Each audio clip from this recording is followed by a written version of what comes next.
and kind of played out. Then what was next? Teaching. Tell me more. So I went through Teach for America and I taught at a high school. And what did I teach? I taught government and econ. And it was a wonderful year and a half. It was interesting. Yeah, teaching was cool. I was like, this is how Mr. Chappell felt teaching this. Yes. And where was that high school? In Greenville. South Carolina? Greenville, South Carolina, yeah. Okay.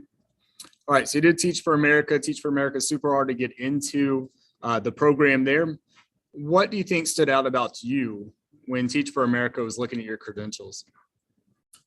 I think that my professional background stood out to them. I've been in the professional world since I was in high school. I don't know if you remember, but I worked professionally on a campaign when I was in high school. So someone was running for US Congress and I was on their campaign as a paid employee. And I then went on to work on more campaigns while in college. So I full-time load in college while also working on different campaigns that happen for either US Senate or US Congress. I'm not sure if you're familiar with Jamie Harrison and all these people. I worked on their campaign and I managed a lot also while juggling college. But then a lot of people asked me about my high school experience. And that was really interesting because they saw that I had an associate's degree and also I was in college during that same time on my resume. Like I was in high school, but in college on the same time on my resume. So many people asked me about those things. And I told them about everything that early college stood for and how I really align with those items and all of that. And so I end up teaching at an early college also. Oh, wow. Very Yeah. cool. Very cool. All right. So what was after Teach for America? Is what I currently do now. I work for a nonprofit called Community Works, and I work as their home buyer assistance coordinator. And so I help people get closing costs and down payment assistance to buy houses. And so we work with minorities.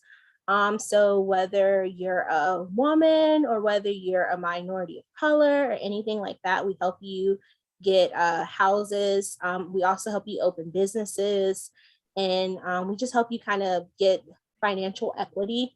So we call it getting some skin in the game in this competitive world. So yeah. How long have you been working there? I've been working here since April, and I've moved up already. So that's been a really interesting kind of journey. It was like, okay, I just got here and I already got a promotion. So that was really fun.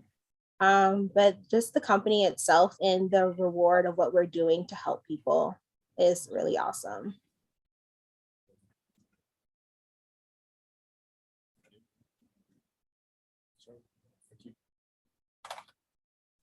All right. So what would you say is the greatest challenge with your current job?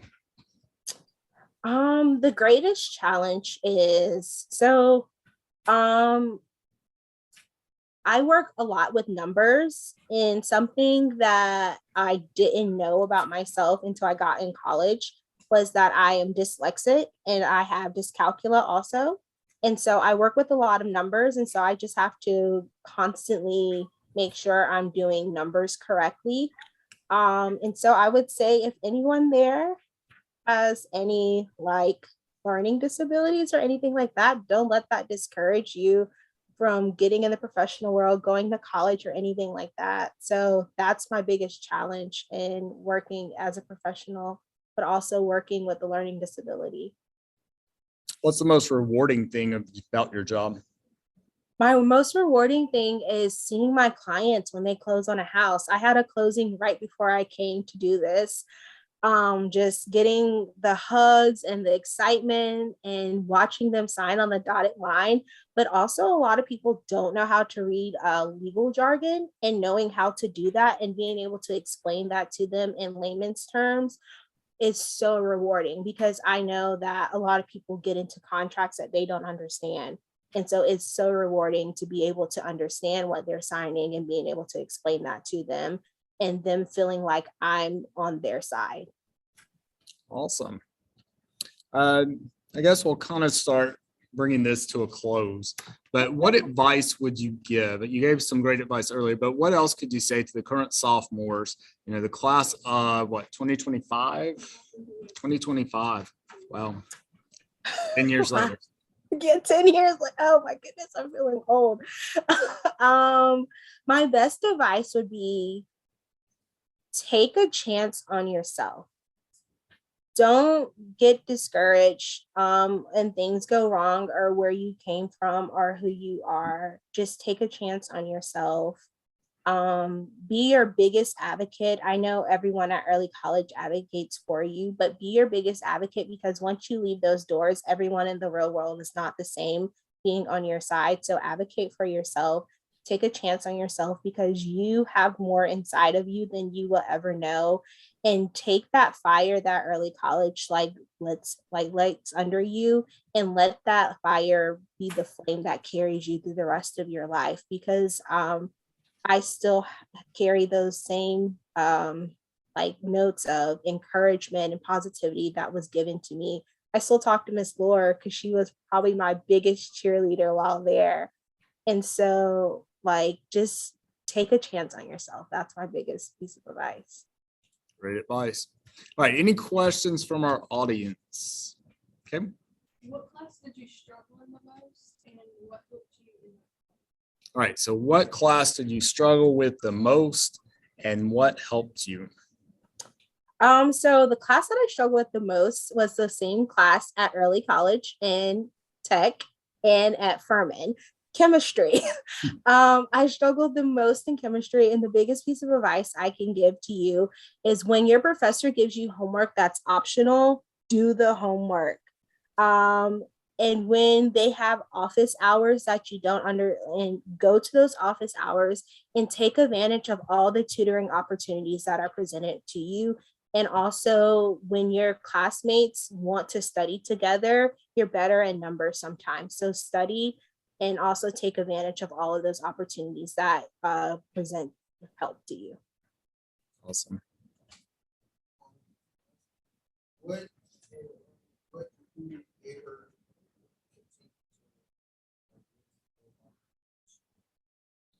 Who kept you motivated? I would have to say my mom and also just the social studies team at early college. I feel like, I'm not saying y'all had favorites, but I was one of your favorites of the social studies department. And so they really kept me motivated because it was just my favorite subject. And when I was ready to give up on things, Miss Laura, Mr. Chappell, Mr. Pally, they were like, nah, you got this. And so that's what kept me motivated, my mom in the social studies department. A lot of great relationships there. Yes. For sure. What else?